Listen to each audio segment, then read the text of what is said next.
কিয়ামতের আলামতগুলোর মধ্যে সর্বশেষ ও ভয়াবহ হল দাজ্জালের আবির্ভাব। পৃথিবীর ইতিহাসে সবচেয়ে ভয়ঙ্কর ফিতনা হবে দাজ্জালের ফিতনা। কিয়ামতের 40 দিন আগে দাজ্জাল পৃথিবীতে আসবে এবং মানুষকে বিপথগামী করতে সব ধরনের চেষ্টা চালাবে। তবে দাজ্জাল পুরো পৃথিবীতে ত্রাসের রাজ্য কায়েম করলেও 4টি মসজিদে দাজ্জাল প্রবেশ করতে পারবে না। শেখ তাসফিয়া করিম জানাচ্ছেন বিস্তারিত। দাজ্জালের আবির্ভাবের বিষয়টি কোরআন হাদিসে উল্লেখ রয়েছে। হাদিসে বর্ণিত আছে, দ্রুতগামী বাতাস বৃষ্টিকে যেভাবে চালিয়ে নেয়, দাজ্জালের চলার গতিও সেরকম হবে। দাজ্জাল পুরো পৃথিবীতে ত্রাসের রাজ্য কায়েম করলেও পবিত্র 2 শহর মক্কা ও মদিনায় দাজ্জাল প্রবেশ করতে পারবে না।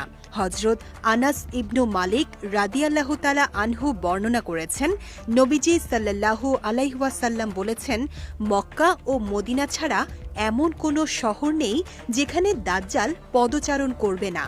মক্কা এবং মদিনার প্রত্যেকটি প্রবেশ পথে ফেরেশতাগণ সারিবদ্ধভাবে পাহারায় নিয়োজিত থাকবেন।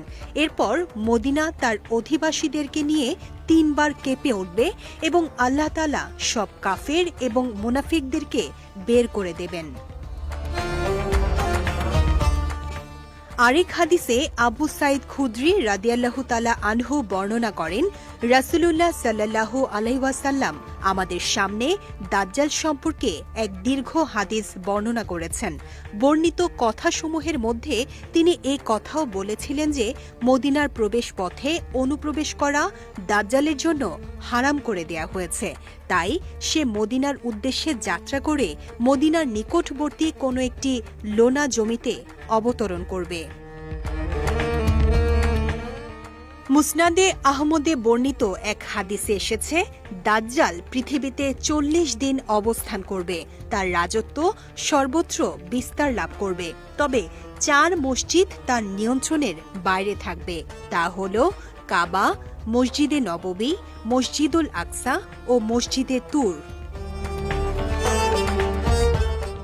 কাবা শরীফ ও মসজিদে নববী যথাক্রমে সৌদি আরবের মক্কা ও মদিনা শহরে অবস্থিত। মসজিদুল আকসা জেরুজালেমে অবস্থিত।